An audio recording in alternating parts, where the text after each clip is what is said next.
وَلْتَكُن مِّنكُمْ أُمَّةٌ يَدْعُونَ إِلَى الْخَيْرِ وَيَأْمُرُونَ بِالْمَعْرُوفِ وَيَنْهَوْنَ عَنِ الْمُنكَرِ وَأُولَئِكَ هُمُ الْمُفْلِحُونَ. Assalamualaikum warahmatullahi wabarakatuh. Alhamdulillah hamdan katsiran thayyiban mubarakan fih mubarakan alaih kama yuhibbu rabbuna wa yarda. Walhamdulillah alladzi bi ni'matihi tatimmus shalihat.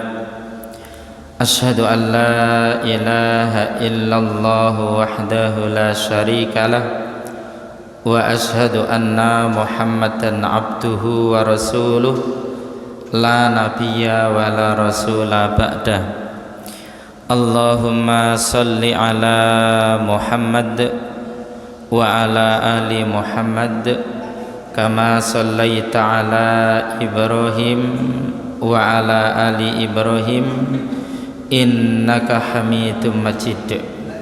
Allahumma barik ala Muhammad wa ala ali Muhammad kama barakta ala Ibrahim wa ala ali Ibrahim innaka Hamidum Majid. Bapak, Ibu, dan saudara-saudara serta adik-adik sekalian, jamaah majelis taklim yang semoga Allah senantiasa merahmati, memberkahi, menjaga dan melindungi kita semua. Syukur alhamdulillah di hari Jumat dan sekarang kita masuk hari Sabtu. Tadi kita diberi rezeki oleh Allah berupa hujan. Berarti kemustajaban doa itu bertambah. Yang awalnya bahwa di hari Jumat kita disunnahkan untuk memperbanyak doa dan zikir. Di hari Jumat kita disunnahkan membaca surat Al-Kahfi. Di hari Jumat kita disunnahkan memperbanyak membaca sholawat. Secara khusus kalau kita kaitkan dengan di hari Jumat disunnahkan memperbanyak doa dan zikir. Dan ada satu waktu di mana seorang hamba muslim atau muslimah yang di hari Jumat itu dia berdoa kepada Allah Subhanahu wa taala, dan doa itu mesti diijabahi atau dikabulkan oleh Allah.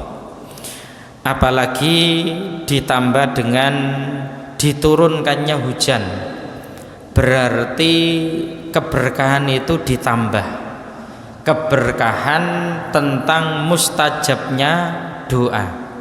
Karena Rasulullah Shallallahu Alaihi Wasallam bersabda, "Utlubu istijabatad du'a inda salasin." Carilah kemustajaban doa itu pada 3 waktu. Inda iltiqa'il juyus, saat bertemunya 2 pasukan, yakni pasukan muslim yang berjihad fi sabilillah dan pasukan kafir yang berperang di jalan setan ketika sedang berhadap-hadapan siap untuk melakukan satu peperangan, maka sesungguhnya itu adalah waktu yang mustajab untuk berdoa. Yang kedua, inda nuzulil ghais, saat turunnya hujan. Nah, seperti ini masih waktu mustajab untuk berdoa. Sehingga saat hujan kita disunahkan berdoa, Allahumma sayyiban nafi'a, ya Allah jadikanlah hujan yang turun ini hujan yang bermanfaat. Setelah itu kita disunahkan untuk memperbanyak doa. Sehingga monggo Bapak Ibu, mumpung ini masih turun hujan, jenengan banyak-banyak berdoa. Dan jangan lupa doakan saya ya, Soalnya saya kan menyampaikan ceramah, tidak bisa berdoa. Jenengan yang bisa berdoa, sehingga sambil mendengar jenengan umik-umik berdoa. Doa apa saja untuk maslahah agama kita, maslahah diri kita, keluarga kita, maslahah urusan dunia dan akhirat kita, dan juga jangan lupa maslahah untuk kaum muslimin dan muslimah, khususnya yang hari-hari ini mendapatkan musibah. Ada yang mendapatkan musibah gempa bumi, ada yang kena tanah longsor, ada yang banjir bandang, ada yang meletusnya gunung.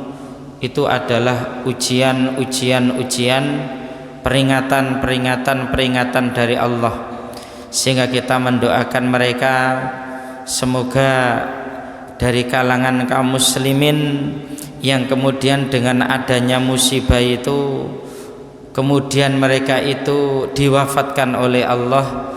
Mudah-mudahan mereka wafat dalam kondisi husnul khotimah, karena ketika musibah itu mengenai orang-orang beriman, maka bisa jadi Allah berkehendak untuk satu, mengangkat derajatnya, dua, menambah pahalanya, tiga, menggugurkan dosa-dosanya, empat, juga mengangkat derajatnya pada posisi orang-orang yang mati syahid.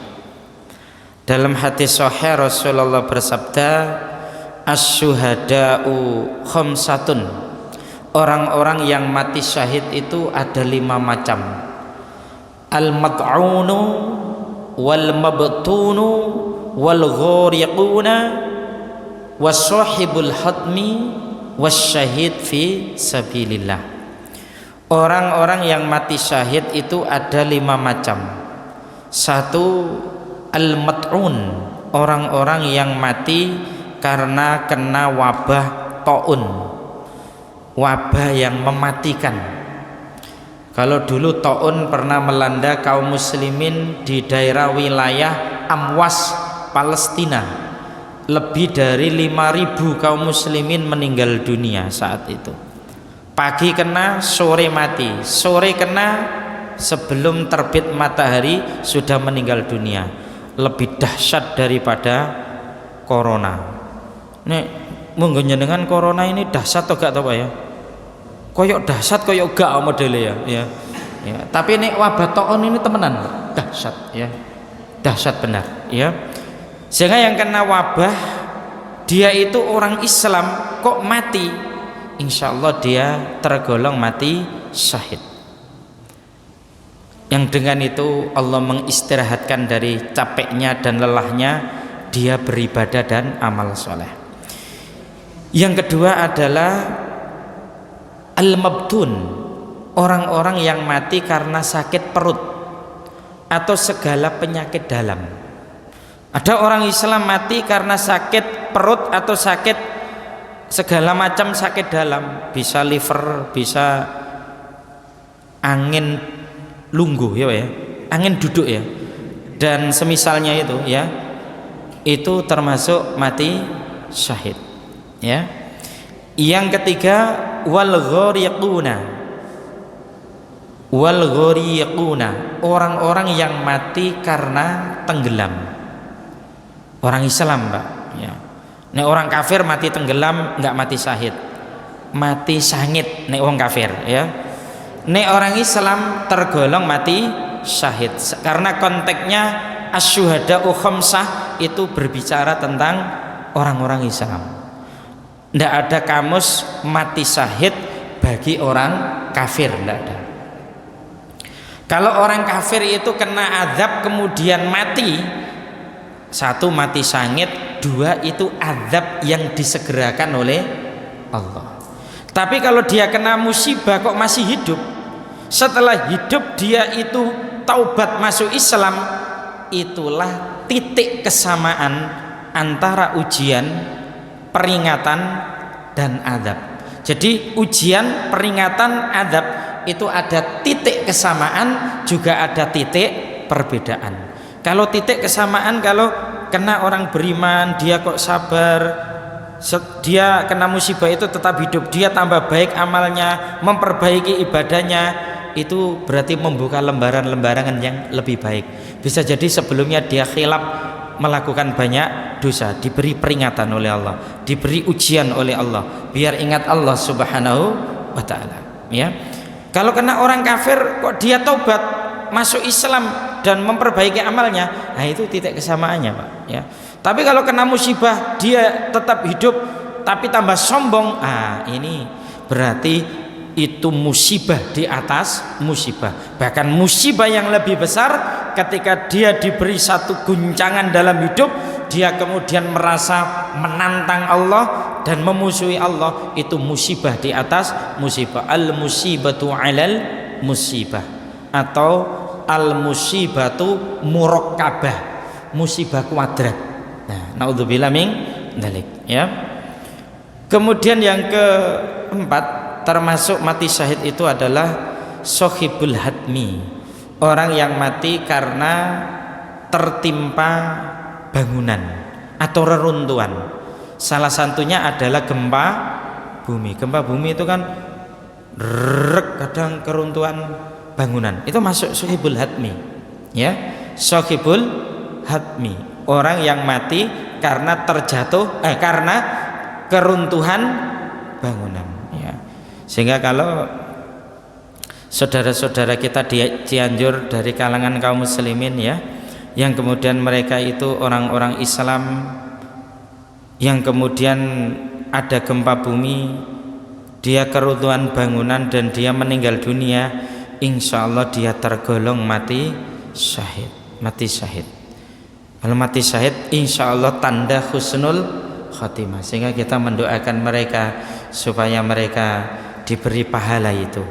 Yang kelima adalah wasyahid fisabilillah, orang mati karena berperang membela agama Allah, berjihad fisabilillah, dia meninggal dunia, itu termasuk mati syahid dan termasuk mempunyai keutamaan yang luar biasa.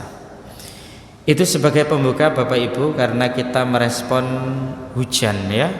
Kemudian yang ketiga tadi, ya, pertama bertemunya dua pasukan, ketiga waktu doa mustajab itu adalah saat turunnya hujan, yang ketiga adalah indal iqamah, antara adzan dan iqamah, ya. Antara adzan dan iqamah itu adalah waktu yang mustajab untuk berdoa. Afdhal mana antara adzan dan iqamah itu sholat dibandingkan dengan hanya berdoa? Tentu saja afdhal sholat, karena dalam sholat juga ada doa, tapi dalam doa saja belum tentu ada sholat, sehingga memang afdhal sholat. Syukur-syukur nek waktunya banyak setelah sholat, kemudian kita tambahi berdoa kepada Allah Subhanahu wa ta'ala. Selanjutnya Bapak Ibu yang dirahmati Allah, malam hari ini sebagai kelanjutan ngaji kitab Al-Iman, kita sampai pada pembahasan tauhid asma wa sifat.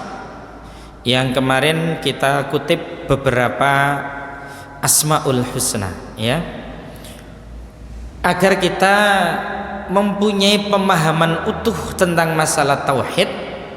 Malam hari ini saya tidak langsung masuk pada tauhid asma wa sifat, atau kita tidak langsung membahas tauhid asma wa sifat.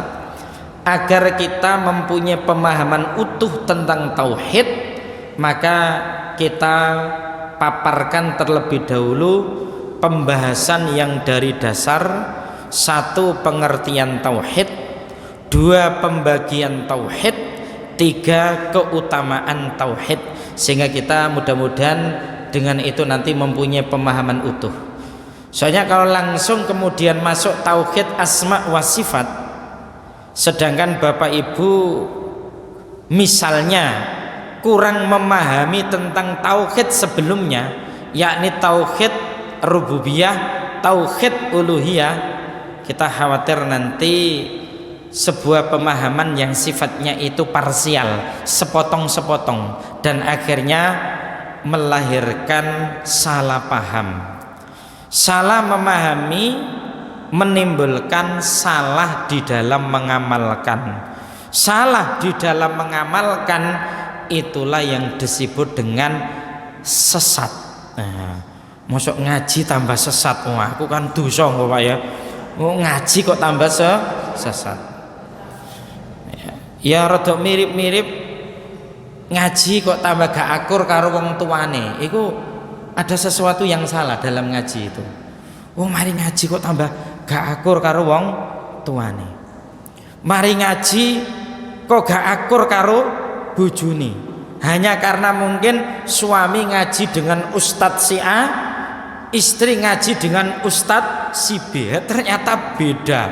Akhirnya pulang dari pengajian tambah gegeran, akhirnya gak sido kelon ya Mas. Nah ini keliru berarti ngajinya ya.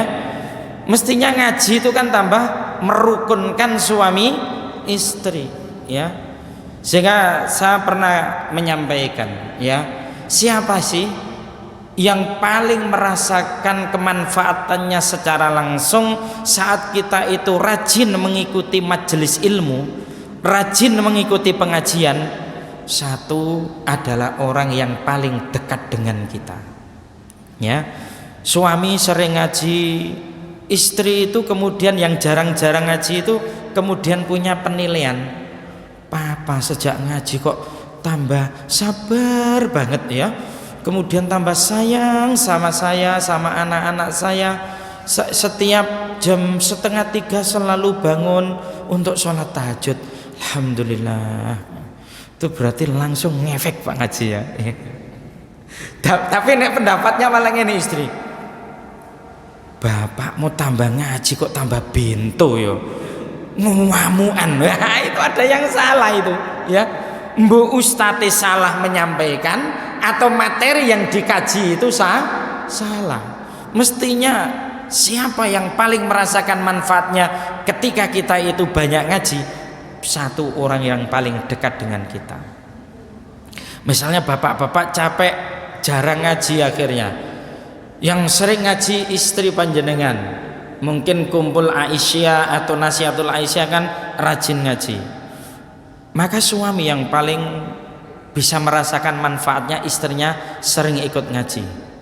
Tak delok-delok bojoku sering ngaji kok tambah apik ya, ngomong karo aku iku tambah pakai kromo inggil barang, alus santun, padahal sebelumnya itu gak tahu ngono. Wah, itu berarti istimewa Bu, jenengan ngaji langsung terasakan manfaatnya, dan yang merasakan suami panjenengan, anak panjenengan, tonggo panjenengan, sahabat panjenengan. Itu ciri-ciri ilman nafi'ah, ilmu yang bermanfaat, yang mencahayai pemiliknya dan mencahayai sekitarnya. Baik Bapak Ibu, kita mulai biar nanti kita mudah-mudahan cukup waktu yang tersedia sampai Isya dan lebih sedikit, karena biasanya ngaji ini ada kelebihan untuk menunggu datangnya waktu sholat Isya, sehingga kita beri tema mabahisun fit tauhid, pembahasan seputar tauhid. At-tauhidu awalan, tauhid itu yang pertama kali wajib untuk dipelajari oleh setiap orang-orang yang beriman. Di bab ini khusus sudah pernah kita sampaikan ketika kita membicarakan tentang muqaddimah kitabul iman. At-tauhid ta'rifuhu aqsamuhu daliluhu ya. Tauhid ta'rifuhu pengertiannya, aqsamuhu pembagiannya, daliluhu dalilnya. Ta'rifuhu pengertian tauhid ya, biasa dalam istilah-istilah agama kita itu ditinjau dari makna bahasa, ditinjau dari makna syariah atau syar'an ya. Pertama lughatan ya, tauhid masdar wahhada syai' idza ja'alahu wahidan ya. Tauhid itu isim masdar dari wahada. Wahada fi'il madhi, yuwahhidu fi'il mudhari', tauhidan itu isim masdar. Sebagian ahli nahwu menyebut isim masdar itu asal dari semua kata. Apa maknanya tauhid dari segi bahasa? Ya, yakni wahhada syai' idzan ja'ala wahidan, menjadikan sesuatu itu satu-satunya. Ini tauhid menurut arti bahasa, menjadikan sesuatu satu-satunya. Syar'an menurut definisi istilah,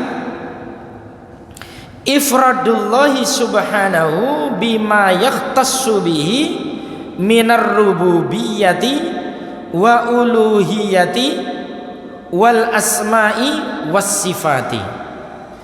Menurut arti syarak atau istilah, tauhid adalah ifradullahi subhanahu, mengesahkan Allah yang maha suci, bima dengan apa-apa, yakhtassu bihi yang khusus bagi Allah, minar rububiyah baik itu rububiyahnya Allah, wal uluhiyah uluhiyahnya Allah, wal asma was sifat nama dan sifatnya Allah. Sehingga menurut arti istilah itu mengesahkan Allah dalam rububiyahnya, dalam uluhiyahnya, dalam asma was sifat, ya. Segala makna rububiyah, segala makna uluhiyah, dan segala makna yang terkandung dalam asma wa sifat. Rububiyah itu apa, uluhiyah itu apa, asma wa sifat itu apa? Nanti kita akan rinci Bapak Ibu, ya. Yang kedua, aqsamuhu, pembagian tauhid. Yang qasimut tauhidu ila salasati aqsamin. Ya, bisa terbaca ya Bapak Ibu ya. Kalau belajar bahasa Arab ya Pak ya. Soalnya Pak Yai Ahmad Dahlan itu surat-suratan dengan Kiai Haji Hasyim Asy'ari itu pakai bahasa Arab. Jadi bahasa Arab itu bagi Pak Yai Ahmad Dahlan koyok basa Jawa ya.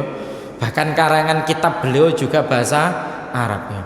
Wong Indonesia kok karangan kitabe bahasa Arab iku wis gak wong sembarangan pokoke. Mesti wong istimewa ya, karena bahasa Arab ada nahwunya, ada sorobnya, ada balagonya. Nah, kita ini belajar dari tapak awal ya. Karena bahasa Arab wajib kita pelajari. Umar bin Khattab mengatakan, ikhrisu ala ta'allumil lughatil arabiyyah fa innaha juz'un min dinikum. Tamaklah kamu belajar bahasa Arab, sungguh-sungguhlah kamu belajar bahasa Arab.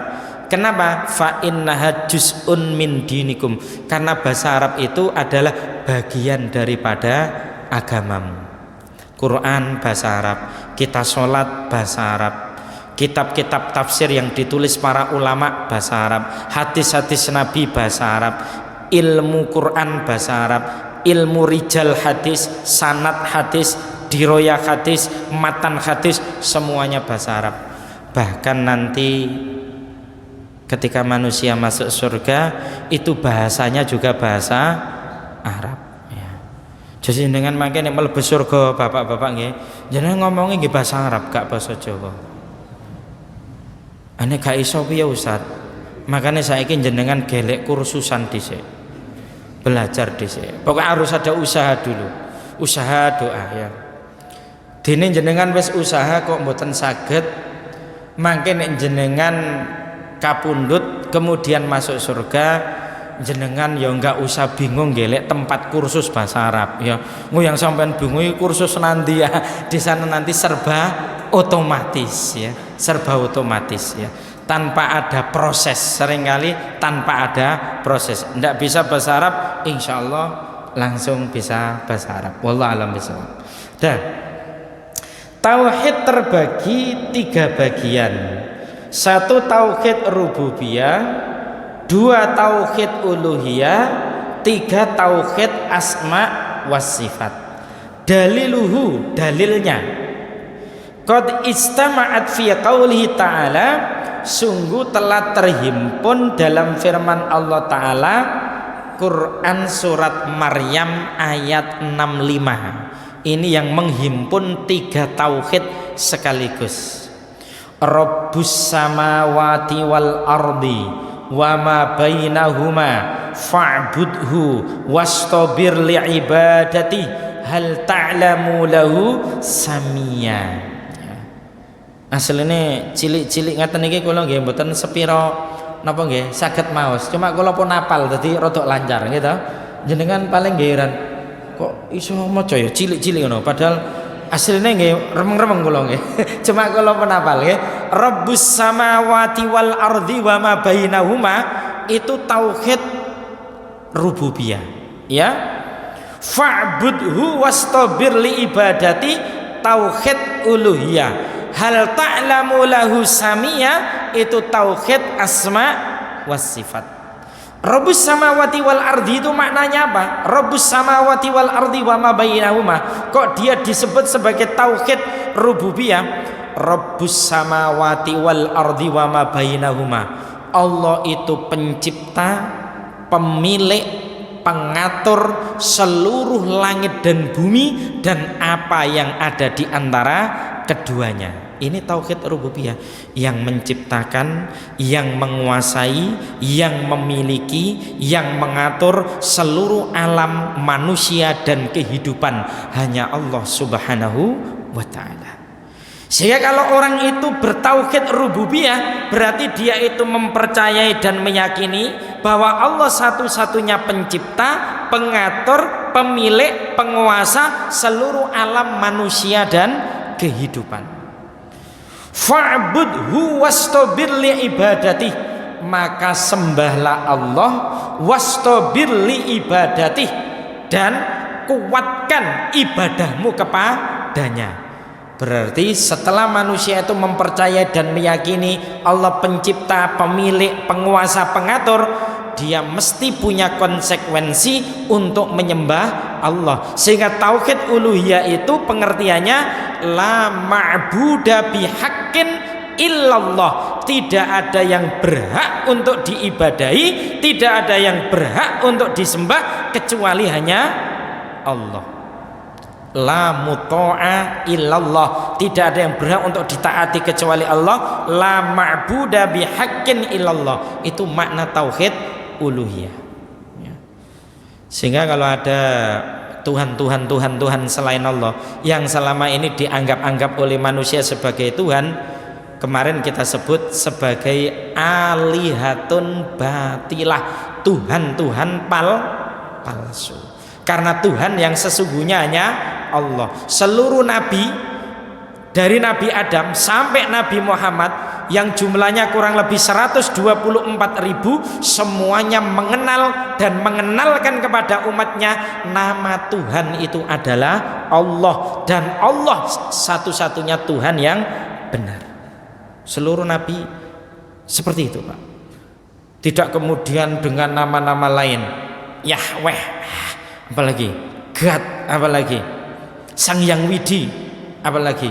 Nah, itu penafsiran-penafsiran yang penuh dengan prasangka-prasangka yang sangat tidak ilmiah dan tidak ada dalil sama sekali dari dalil-dalil nakli. Selama ini kan orang-orang keminter dan kemenyek itu kan mengatakan begini, aslinya podo ae, orang Kristen, orang Hindu, orang Islam itu loh, kita itu harus moderat dan moderasi dalam beragama. Cuma beda penyebutan sedikit saja. Orang Islam mengatakan Tuhan itu Allah, kalau orang Kristen mengatakan Bapa Allah di surga. Wah, kena kemenyek banget itu ya. Padahal satu pun tidak ada dalil yang menyatakan begitu, ya kan? Ya. Orang Jawa mengatakan Sang Yang Widi, gitu kan Pak ya? Sang Yang Widi, ya. Orang Yahudi mengatakan Yahweh, nah, itu ya. Orang Yahudi juga mengatakan Uzair, tambah kacau balau. Nabi sejak Adam sampai Muhammad, mereka hanya mengenal nama Tuhan itu adalah Allah, dan mereka ajarkan kepada umatnya nama Tuhan itu adalah Allah Subhanahu wa ta'ala. Sehingga tauhid uluhiyah itu la ma'budu bihaqqin illallah. Kemudian tauhid asma was sifat, ya, itu mengandung pengertian kita menamai dan mensifati Allah sebagaimana Allah menamai dan mensifati dirinya di dalam Al-Quran dan As-Sunnah, tanpa melakukan penambahan, tanpa melakukan pengurangan, tanpa melakukan ta'til, tanpa melakukan tamsil, tanpa melakukan tahrif, tanpa melakukan takyif. Untuk tauhid asma wa sifat ini memang nanti ada pembahasan khusus Bapak Ibu, soalnya rodok rumit titik gitu ya, ono rumitnya tapi titik gitu ya, sehingga nanti kita akan bahas khusus ya. Malam ini kita kenalkan global aja dulu. Sisi kanan ini Bapak Ibu, ini perinciannya ya. Kalau makna secara bahasa itu yakni menjadikan sesuatu itu satu-satunya, wahuna la yatimmu illa binafyin wa isbatin. Hal ini tidak akan bisa sempurna kecuali dengan adanya nafyin dan isbat. Nafyin itu apa? Peniadaan. Isbat itu apa? Penetapan. Sehingga dalam la ilaha illallah ada nafyun, ada isbat. Nafyun itu peniadaan, isbat itu penetapan. La ilah itu nafyun, tidak ada ilah, tidak ada Tuhan ya. Pertama ini ditiadakan semuanya, Tuhan itu ditiadakan semuanya ya. Semua bentuk Tuhan ditiadakan. Ini namanya nafyun. La ilah illallah itu isbat, kemudian ditetapkan, dikecualikan setelah tidak ada Tuhan yang benar kecuali hanya Allah. Nek dari satu sisi Bapak Ibu, orang komunis ini separuh Islam separuh Islam karena dia meniadakan Tuhan. Sayangnya dia kemudian tidak menetapkan setelah itu Tuhan yang sesungguhnya adalah Allah. Orang komunis kan nggak percaya Tuhan, Pak Haji, kan? Nggak percaya Tuhan ya, nggak percaya Tuhan, nggak percaya agama. Nah, la ilah itu nggak percaya Tuhan. Illallah kemudian ditetapkan Tuhan yang sesungguhnya, yang sebenarnya hanya Allah. Selanjutnya rinciannya dari tadi kita sebut tauhid rububiyah, uluhiyah dan asma wa sifat ya. Nanti secara khusus kita fokus pada tauhid rububiyah dan uluhiyah. Huwa ifradullah ta'ala bima yakhtassu bihi. Tauhidur rububiyah ifradullah bi al-khalqi wal mulki wat tadbir. Tauhid rububiyah itu mentauhidkan Allah bahwa Allah itu satu-satunya pencipta, pemilik atau penguasa, at-tadbir itu pengatur yang berhak untuk mengatur. Lah untuk kaitannya aturan ini ada tadbiru syar'iyyin wa tadbiru kauniyyin ya. Ada pengaturan dalam bentuk syariah, ada halal, ada haram, ada wajib, ada sesuatu yang dilarang. Ini adalah aturan-aturan yang sifatnya syariat ya. Aturan-aturan yang sifatnya syariat, dan itu telah ditetapkan Allah. Dalam Quran ada, dalam hadis ada. Sehingga isi Al-Quran itu ada perintah-perintah Allah, ini wajib dilakukan. Ada larangan-larangan Allah, ini wajib ditinggalkan. Ada yang sifatnya makruh, dibenci. Ada yang sifatnya mubah, dibolehkan. Nah, ini termasuk tadbiru syar'iyyin ya, tadbiru syar'iyyin. Termasuk berbicara tentang hukum itu kaitannya tadbir syar'i, baik hukum pidana maupun perdata. Contoh mereka yang mabuk, ya, orang Islam kok mabuk, kok kemudian dia ngaku mabuk, dia ngomong kepada khalifah atau pemimpin Islam, itu nanti kemudian didera, dicambuk 80 kali. Itu masuk tadbir syar'i, kaitannya undang-undang atau aturan. Orang yang mabuk itu hukumannya dicambuk. Yang zina kalau sudah pernah menikah dirajam, ya. Kalau belum pernah menikah hukumannya itu kemudian dicambuk 100 kali dan diasingkan selama 1 tahun. Ini kenapa, Mas?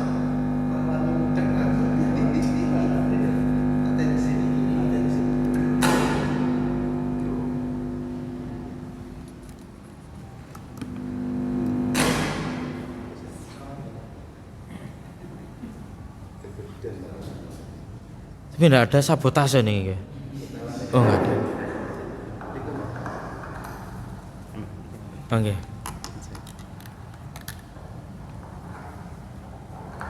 Bismillah.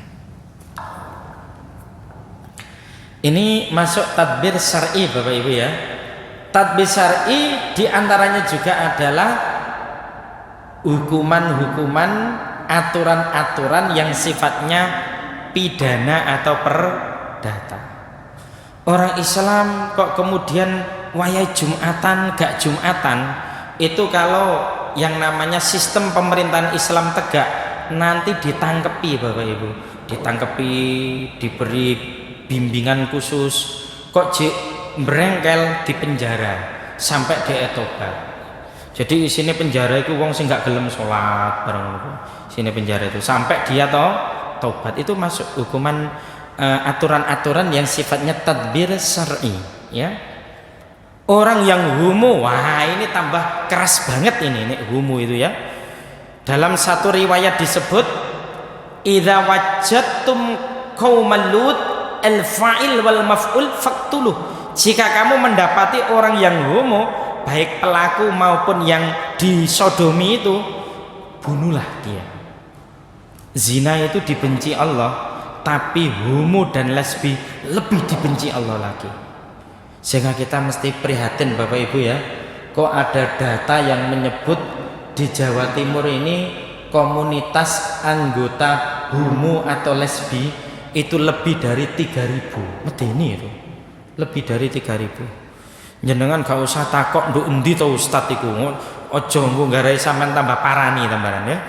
Ini bahaya, pokoknya sangat membahayakan. Kalau dulu ada kaum Lut itu ya, kaumnya Nabi Lut yang homo atau lesbi, didakwai Nabi Lut supaya tobat dan sabar, supaya tobat dan sadar. Ternyata nggak sadar-sadar juga. Akhirnya kemudian kan mereka dihukum oleh Allah dengan 4 kebinasaan sekaligus. Mengerikan ini. Maka kita mesti harus khawatir. Jangan-jangan gempa, banjir bandang, tanah longsor, ini salah satu pemicunya adalah maksiat dan dosa. Mbu zina, mbu syirik, mbu homo, mbu korupsi dan macam-macam. Soalnya terang di dalam ayat Quran seperti Quran surat Ar-Rum ayat 41, di antara pemicu kerusakan di langit dan di bumi akibat maksiat. Dhoharul fasadu fil barri wal bahri bima kasabat aidin nas. Cetho banget itu. Ya, seperti itu. Dulu kaum Lot itu dibinasakan Allah dengan 4 kebinasaan sekaligus. 1, mereka dihujani batu. Kadek batunya itu ada apinya plus ada namanya. Batu yang tertera nama itu memburu orang yang punya nama itu, ya, tanpa bisa lari dari kejaran batu tersebut. Yang kedua, bumi yang mereka pijak itu dibalik oleh Allah. Yang bagian bawah jadi atas, yang bagian atas jadi bawah. Ditelungkupkan, prek, mati dalam kondisi hidup-hidup. Naudzubillah min dzalik. Mengerikan itu. Yang ketiga, mereka dibinasakan dengan suara yang memekakkan telinga. sehingga hati dan jantungnya itu terpotong-potong. Yang keempat, mata mereka itu dikibas dengan sayapnya malaikat sehingga kemudian matanya menjadi buta. Itu akhir kesudahan orang yang homo atau lesbi di zaman Nabi Lut alaihissalam, ya. Sehingga ini sangat memprihatinkan kalau kita dengar kabar di Indonesia ini banyak komunitas LGBT. Naudzubillah min dzalik. Tadbir kauni, aturan yang sifatnya kaun dalam alam semesta ini, ya. Air itu sifatnya adalah dingin, nek api itu sifatnya panas. Itu sudah ditetapkan oleh sunnatullah, ya, sudah ditetapkan oleh sunnatullah. Bisa berubah ya atas kehendak Allah Subhanahu wa taala. Seperti api bisa dingin saat membakar Nabi Ibrahim. Nah, ini sudah keluar dari sunnatullah yang telah ditetapkan oleh Allah karena memang untuk menyelamatkan kekasihnya yakni Nabi Ibrahim alaihis salam. Ini termasuk tadbir yang sifatnya kauni.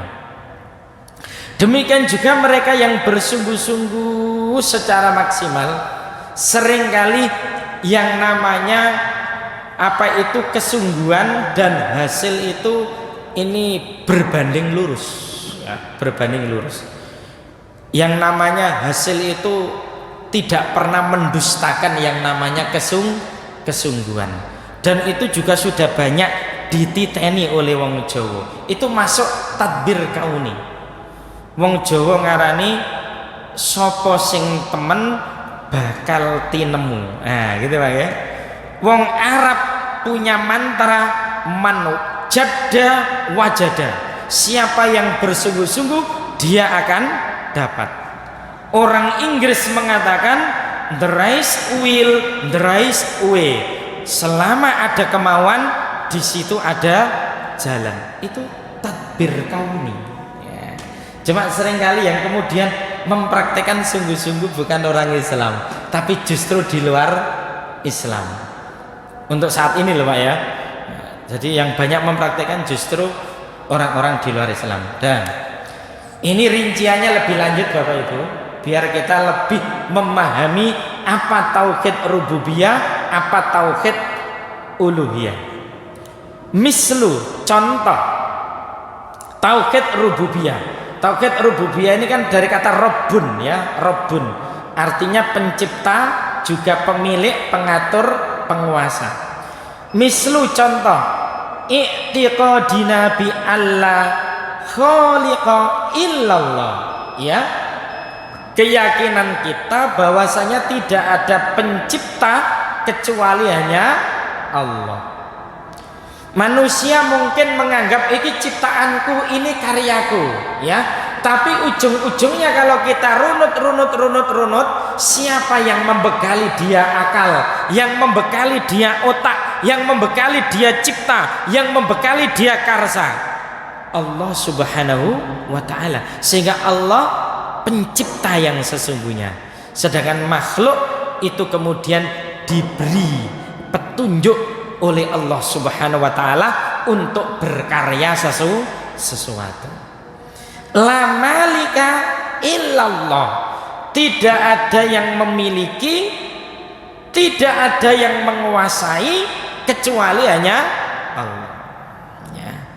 Sehingga musibah ini juga mengingatkan kita Bapak Ibu, tidak ada kalimat yang terbaik yang kita ucapkan ketika kita dapat musibah atau mendengar musibah kecuali kalimat istirja, inna lillahi wa inna ilaihi rajiun. Sesungguhnya kami milik Allah dan sesungguhnya kami akan kembali kepada Allah. Manusia itu tidak punya apa-apa. Apa yang selama ini kita anggap milik kita ternyata itu hanya titipan, ya. Ketika kita lahir itu juga dalam kondisi telanjang. Gak ono wong lahir terus katokan ngono kan, gak ono ya Pak ya. Bek nduk kene ono Pak, ono ta? Lahir langsung katokan ngono lho ya. Kan gak ada. Mesti dalam kondisi telanjang, yang itu mengandung pengertian dia itu bukan siapa-siapa dan dia itu tidak punya apa-apa. Kemudian dalam fase kehidupan selanjutnya kita dititipi oleh Allah. Kita laki-laki dititipi istri, ibu-ibu dititipi suami. Itu titipan, Bu, ya. Kalau hilang menunggu barang ya wajar, bukan milik panjenengan, miliknya Allah Subhanahu wa ta'ala. Mbu ilange iku meninggal dunia, mbu ilange karena nang Qatar mungkin nduk kono seneng jere nek kawin loro oleh omah. Ya pokoknya gitulah ya.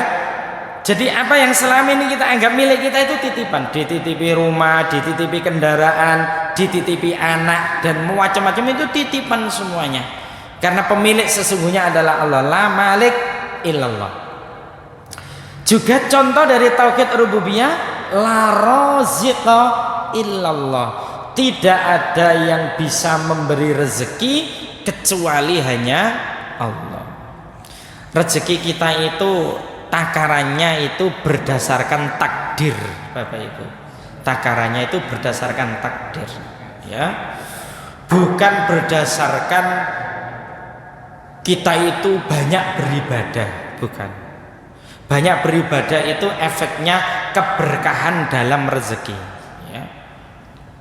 Seumpama rezeki itu takarannya berdasarkan banyaknya ibadah, mestinya para sahabat itu kaya semuanya. Tapi ternyata kebanyakan para sahabat Nabi itu miskin. Nggih napa mboten? Ya, mu'dhamus sahaba min zumratil fuqara'i wal masakin. Kebanyakan para sahabat itu adalah miskin dan fakir. Seperti itu. Sehingga la raziqa illallah. Selain tauhid uluhiyah. Uluhiyah itu mustaq dari ilahun, pecahannya itu ilahun, ya. Mislu, contoh tauhid uluhiyah, karena kita tidak ada yang berhak untuk diibadahi kecuali Allah, maka di dalamnya juga mengandung makna ikhlas. Kita beribadah kepada Allah dan kita melakukan ibadah itu karena Allah. Contoh, alla nusolliya illa lillah. Kita itu tidak melaksanakan sholat kecuali hanya karena Allah, ya. Ono wong sholat misale mergane kesaktian, itu berarti tanda nggak ikhlas. Nek kon pengen sakti, sholato 5 waktu selalu berjamaah, 2 selalu sholat tahajud, 3 poso Daud, api o karo wong sapa ae. Apik kabeh niku, ya. Tapi kalau dia melakukannya itu karena untuk kesaktiannya biar tambah sakti, tanda wibawa, ya, berarti dia bukan karena Allah, tapi li kesaktian, dan itu dunia, tidak ikhlas itu. Setan itu pintar di dalam menjebak manusia. Pertama, manusia itu digoda supaya manusia itu maksiat, zinao, mendemo, selingkuh, humo, mabuo, ya. Tapi ketika ini dia tidak mau karena itu adalah haram, ya. Setan menggoda dengan cara, karena dia itu senang ibadah, dengan cara dia itu dibisik-bisiki melakukan ibadah, tapi niatnya karena dunia, bukan karena Allah. Sholat karena kesaktian itu karena dunia, dan itu kesyirikan, ya. Sholat karena rajin duha, rajin tahajud, biar bisnisnya lancar, ini bukan karena Allah, tapi karena li bisnis lancar, itu juga tidak ikhlas. Sebagaimana Allah benci karena kita sholat mergane ada calon mertua kita atau mertua kita, atau mungkin seseorang yang kemudian kita kagumi, Allah membencinya. Maka Allah juga benci ketika kita melakukan ibadah tapi niatnya bukan karena ridhonya Allah, bukan pengen surganya Allah, bukan pengen supaya dijauhkan dari nerakanya Allah, bukan karena pengen mendapatkan ampunan dari Allah. Allah benci akhirnya tidak memberikan pahala. Sehingga contoh tauhid uluhiyah itu alla nusalliya illa lillah, alla natasaddaqa illa lillah. Kita tidak bersedekah kecuali hanya karena Allah. Allah nasjuda illa lillah. Kita tidak sujud kecuali hanya kepada Allah. Ini diantara contoh-contoh tauhid uluhiyah. Ini tauhid asma wa sifat. Ini nanti ada penjelasan rinci ya. Karena nanti harus tanpa ta'til, tanpa tamsil, tanpa tahrif, tanpa takyif. Yang ini saja kita sebutkan. Contoh asma. Asma itu jamak dari ismun. Ismun, ismaini, asma. Ya, nama-nama. As-sami' yang maha mendengar, Al-basir yang maha melihat, Al-hakim yang maha bijaksana. As-sifat, sifatnya Allah mithlu as-sam'i, al-basari, al-hukmi. Ya, Allah itu juga mendengar, melihat, dan juga menghakimi. Insya Allah nanti ada rinciannya biar nanti kita tidak salah paham. Soalnya keliru di dalam memahami makna tauhid asma wa sifat itu muncul sekte Qadariyah, sekte Jabariyah, sekte Murji'ah. Itu salah satunya keliru di dalam memahami tauhid asma wa sifat, termasuk sekte Khawarij. Khawarij jenengan nggih nate kepireng to Pak ngaten-ngaten nggih? Mu'tazilah, Qadariyah, Jabariyah gitu loh. Nate to nggih? Nek mboten nate benjing-benjing mawon nggih. Kersane mangke tuntas. Terakhir Bapak Ibu, ini ahammiyatut tauhidi wa fadlihi, ya. Pentingnya tauhid dan keutamaannya. Secara ringkas ada 7. Al-awwal, yang pertama, at-tauhidu a'dhamu arkanil Islam. Tauhid merupakan rukun Islam yang paling agung. Yakni apa? Asyhadu alla ilaha illallah wa asyhadu anna Muhammadar Rasulullah. Karena itu ada tauhid, tauhidullah, ya. Yang kedua, at-tauhidu ahammul muhimmat wa awwalul wajibat, ya. Tauhid itu sesuatu yang paling penting dan sesuatu kewajiban yang paling pertama. Itu tauhid, ya. Jadi sesuatu yang paling penting itu tauhid. Karena Allah menciptakan langit, bumi dengan segala isinya, itu tujuannya tauhid.